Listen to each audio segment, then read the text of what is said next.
My God, if there is one thing, guys, that is holding you back in all areas of your life, it is some level of fear. It is the number one thing that stops you from taking action, the number one thing that stops you from having what you want, from taking the action you want, and holding you back in life. Yet nobody teaches you how to manage the multifacets of fear.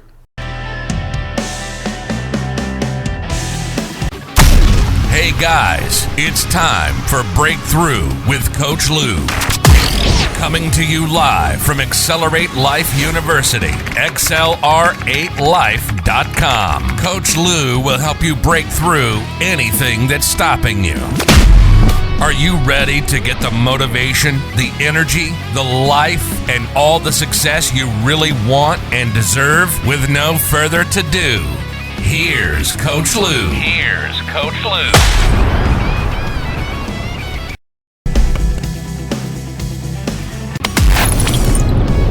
You are here live with Coach Lou at Accelerate Life University, your number one source for self-education success. XLR8Life.com.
Hey guys, it's time for Breakthrough with Coach Lou. Coming to you live from Accelerate Life University, XLR8Life.com. Coach Lou will help you break through anything that's stopping you. Are you ready to get the motivation, the energy, the life, and all the success you really want and deserve with no further ado? Here's Coach Lou. Here's Coach Lou.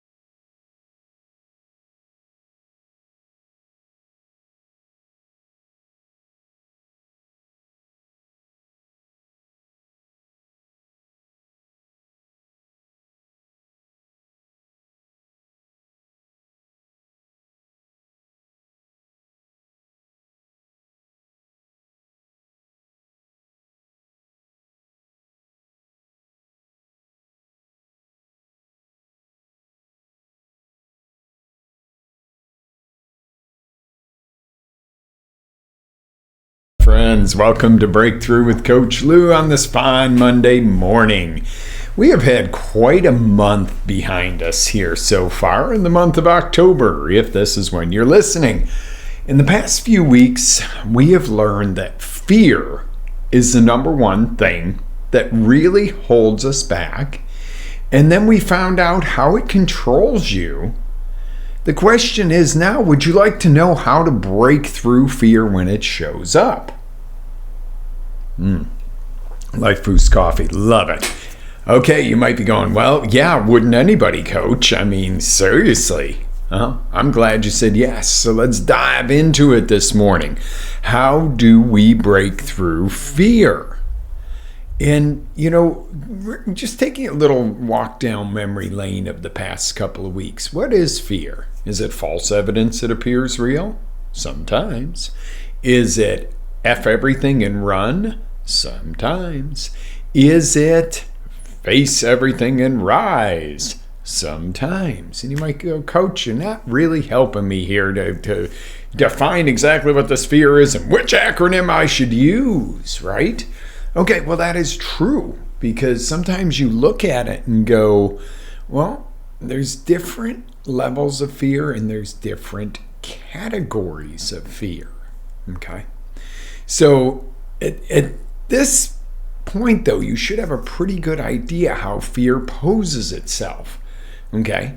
And, I think the key point to remember here is that, whether fear is real or perceived, it does serve a purpose, and it does, even more importantly, have emotional and physical consequences that go along with it. Remember that. Fear does serve a purpose, and it does have physical and emotional consequences that go along with how you allow the fear to affect you. And you notice I said how you allow the fear to affect you, not what the fear is. Okay? There's going to be fear, whether it's real or perceived, but it's what it does to you that changes the outcome of what it does to your body, your emotions, okay? So here's 3 key steps to breaking through fear. You ready for this? This is the supernova of gospel of fear right here. No, seriously, guys. So when you begin to feel fear, you have to ask yourself, what does this really mean? Number 1, what does this really mean? Well, I'm afraid the boss is calling me to his office because I'm going to get fired. Okay, does it really mean that necessarily? Could. I mean, there is always that possibility. Okay.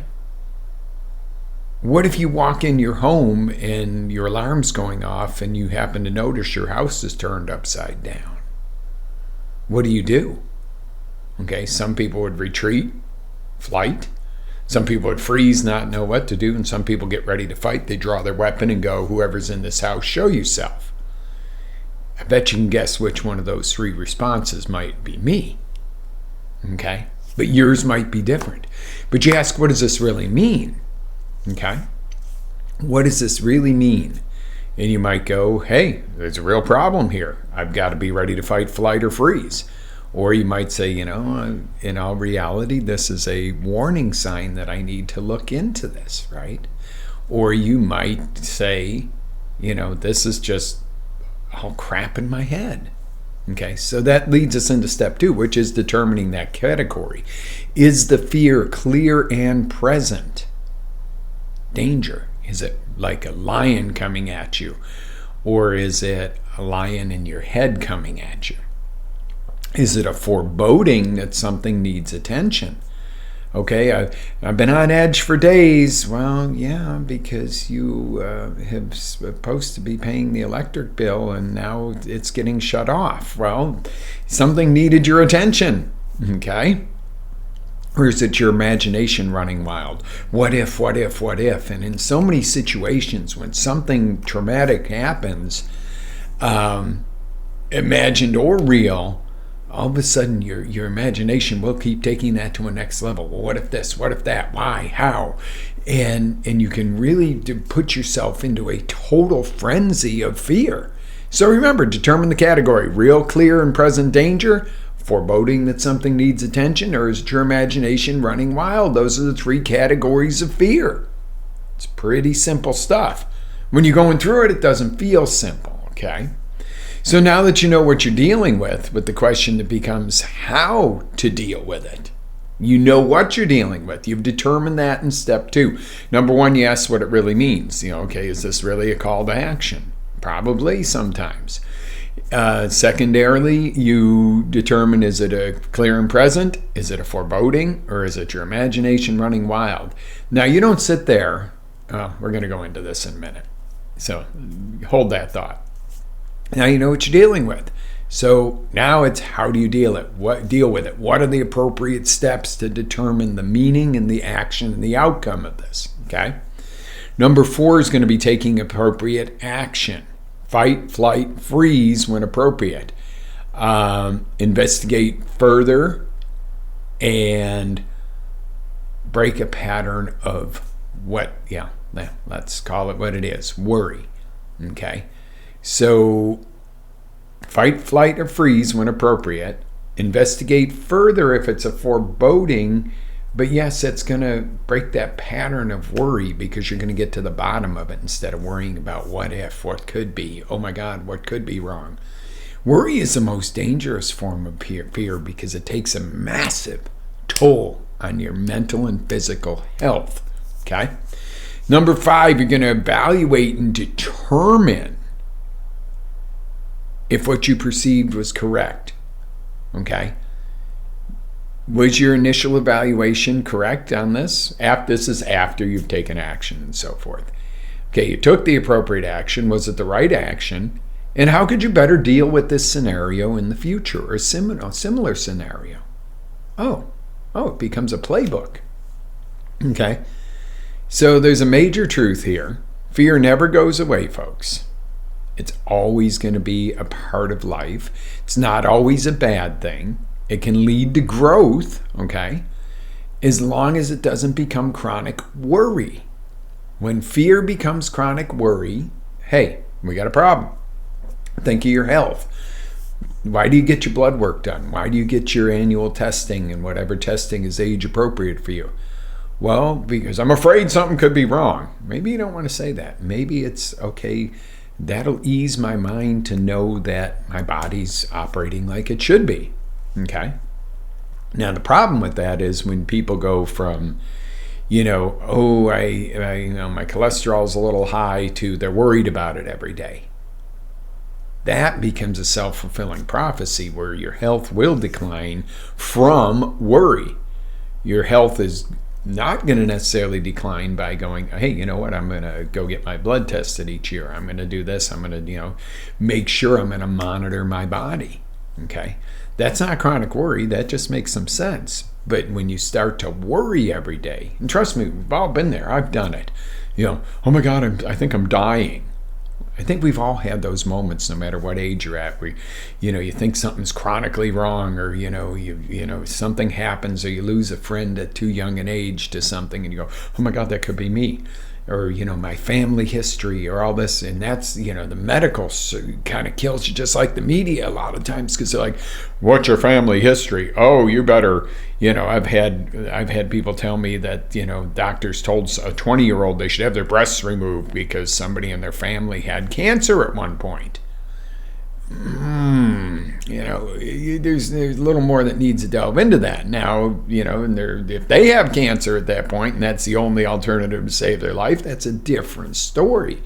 Or, your father died of heart disease, so you're going to too, and, you got to go on statins to make sure you don't have maybe Daddy-O's heart disease didn't come from cholesterol. Maybe it did.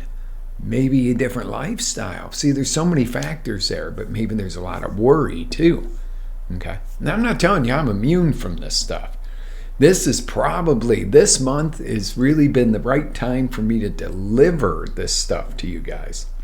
It's been kind of a crazy month. of October of things popping up and stuff happening, and deal with this and deal with that and unexpecteds, and it's like, wow, okay. But again, okay, certain things are clear and present. Okay, bad experience of clear and present danger this month. Boom. I've had some forebodings where you go, hey, some stuff needs some attention. Oh yeah, okay, yeah, take care of that. And then there's the, oh my God, am I dying mode, or something like that, where it's like, really, really, really, what's the truth? The clear and present's clear and present. In retrospect, when you look back, the foreboding, you go, God, I'm glad I had that, feeling that I needed to look into that, because that did need attention. And then the other is your imagination running wild, where you're like, oh, and then you find out it's, you were totally off base. But the reality of that is not 1, 2, or 3 of that's right, wrong, or indifferent. They all serve a purpose at a different time. Think of it that way. Okay, fear is not necessarily your enemy. Okay. So now here you got it. You got the formula. Okay, and you might go, shoot, Coach, I already forgot. Well, go back and read it. Go back and listen to it. That's a good thing about these things being on replay. You can go back on our blog at accelerate-life.com at any given time and watch the replays fully out, or you go on Spotify and listen to the replay. Okay, that's even cool too. I love Spotify. They're my favorite podcast platform. I'm on a lot of them, but that does happen to be my favorite. Okay, there's another important note to fear that's really important to remember, and that is I kind of alluded to this earlier, but we're going to dig into it. The rate at which you respond once you determine a fear is imperative. You got to set a timeline for that response. Now, I realize you're thinking, do I have time to evaluate all this when fear is happening? No, you condition this in. In the clear and present danger, you need to respond quickly, okay? In the perceived fear, that kind of running wild imagination, you need to respond slower and more calculated. All right, so let's go for an example. Okay, you see a car wreck happen.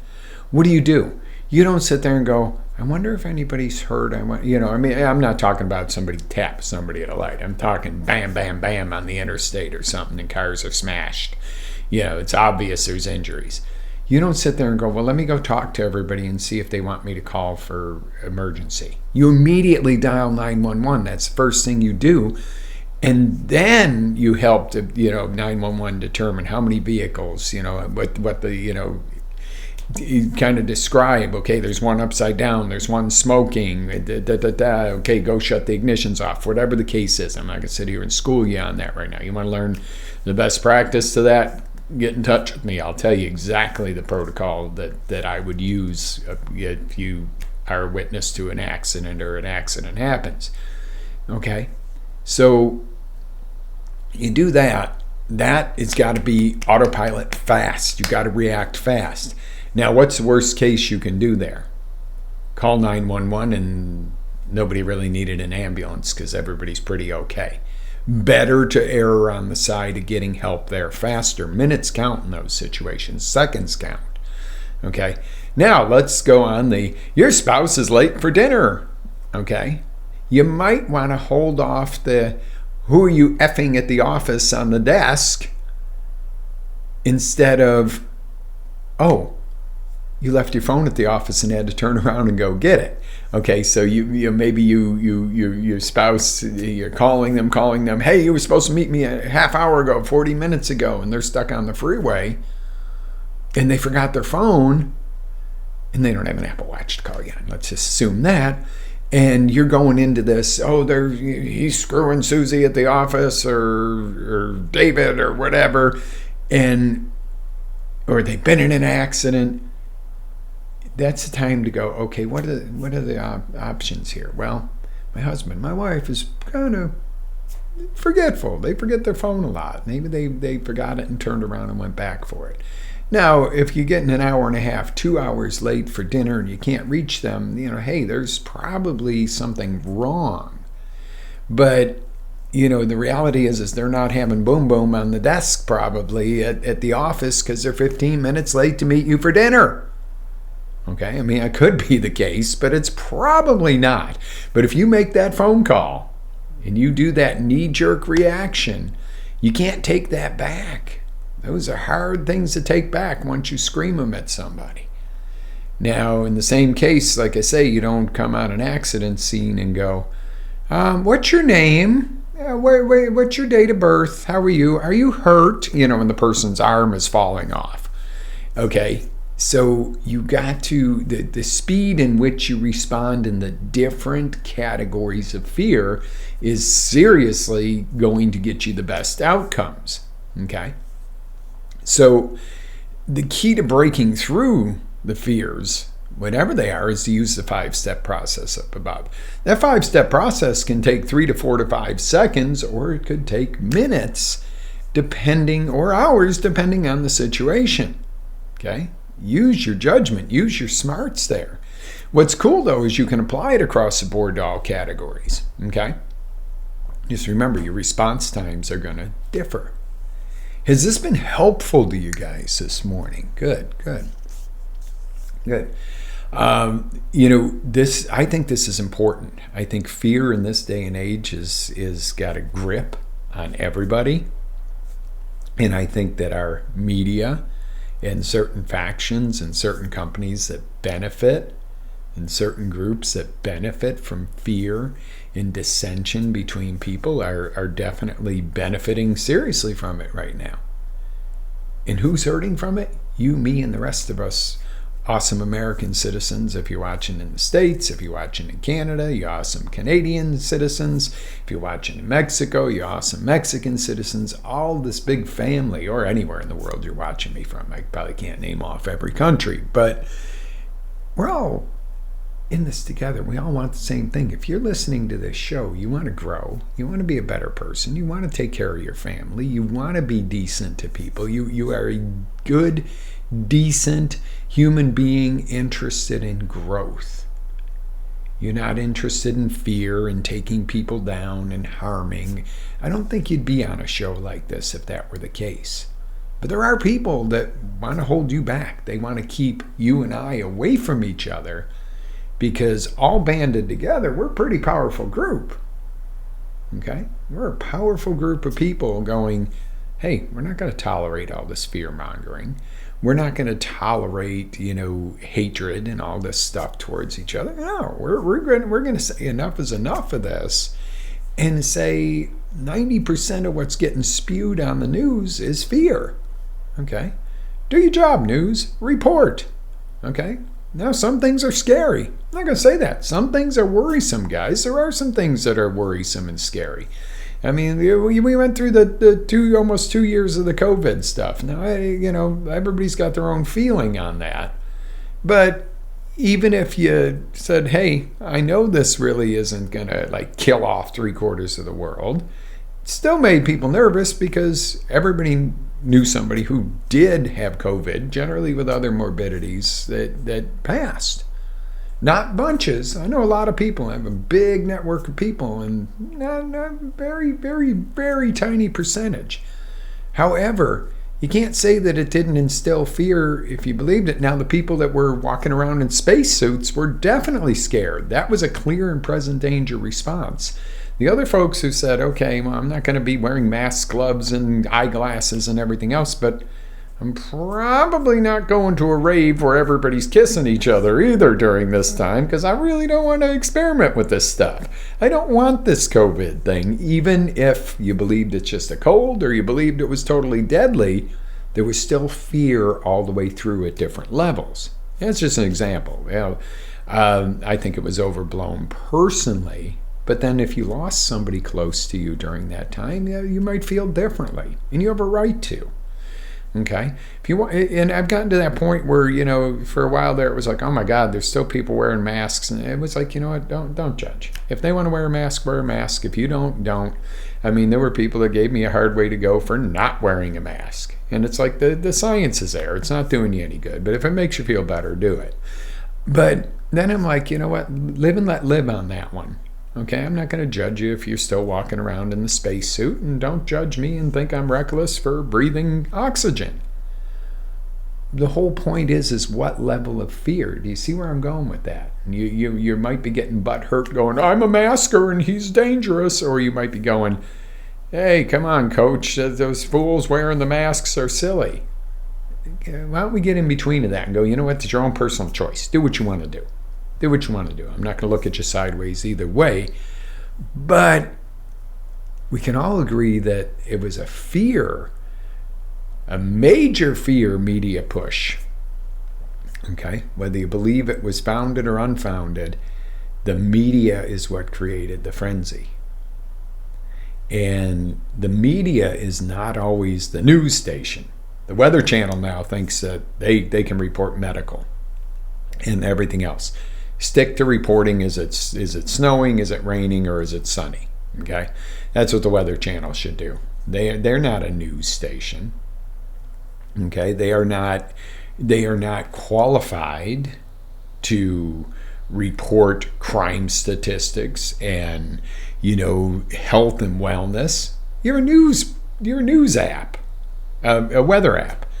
So I think what I'm going to say is get your information from the people you trust.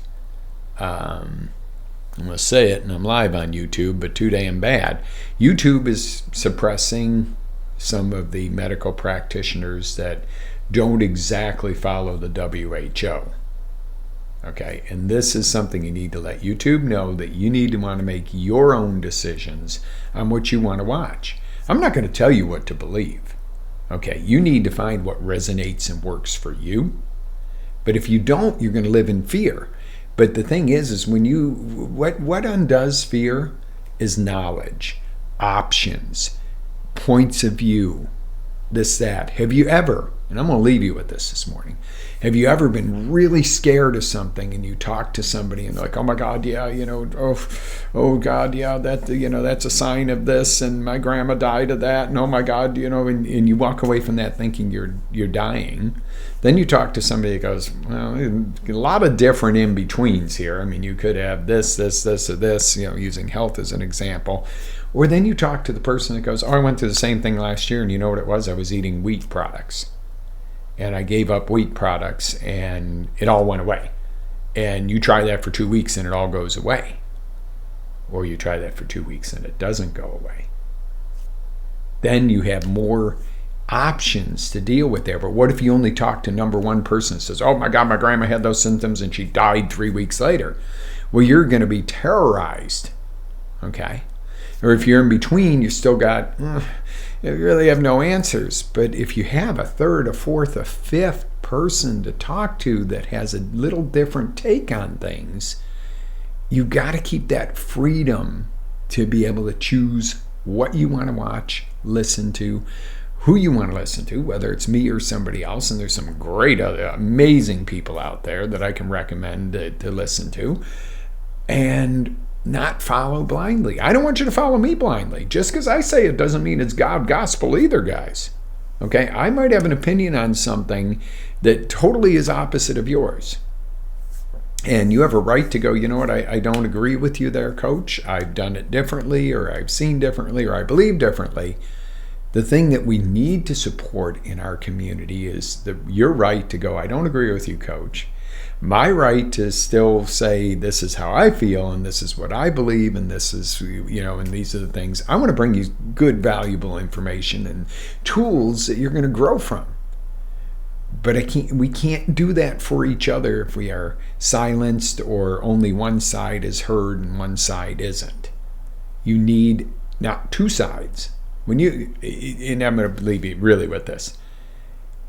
If you have only one option, you have a problem.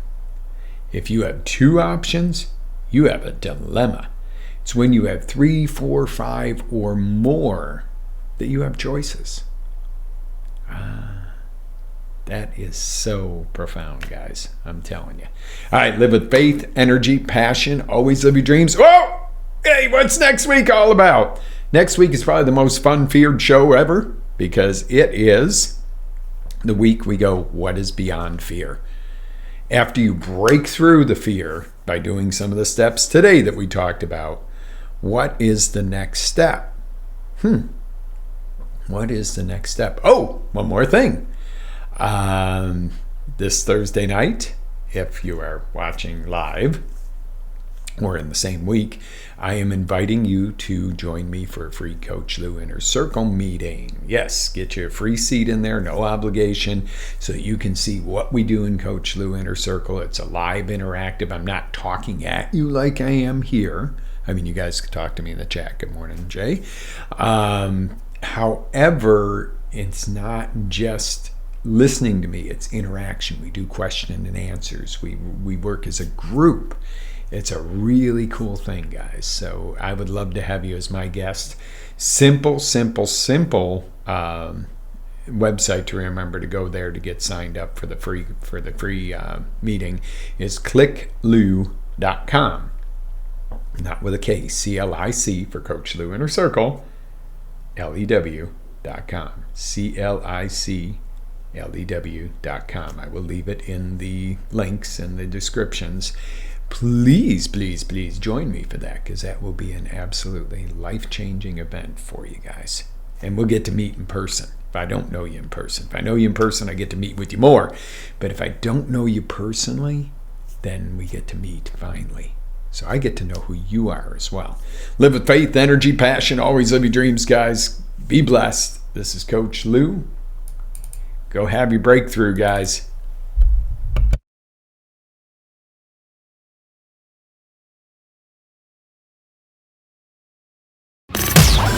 Ready to take it to the next level? Tune in to XLR8Life.com for our live shows, encore presentations, life-changing courses, and live coaching with Coach Lou himself. As Coach Lou always says, live with faith, energy, love, passion, and always live your dream.